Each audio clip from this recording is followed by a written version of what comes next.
அப்ப என்ன ஆத்தா என்ன ஒப்புக்குத்தானடி, பாறாங்கல்ல பெத்து புட்டா பாசம் ஏதடி. பெத்த புள்ள தந்த பணம் உப்புக்கு ஆகுமா, தாய்ப்பாலுக்கு கணக்கு போட்டா தாலி மிஞ்சுமா. பாயக்கட்டி வளர்த்த புள்ள மல்லு கட்டி நிக்குதடி, வாங்கி தந்த காசுக்கெல்லாம் வட்டி கட்ட சொல்லுதடி.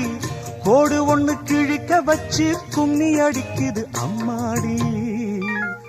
சம்சாரம் அது மின்சாரம், சம்சாரம் அது மின்சாரம்.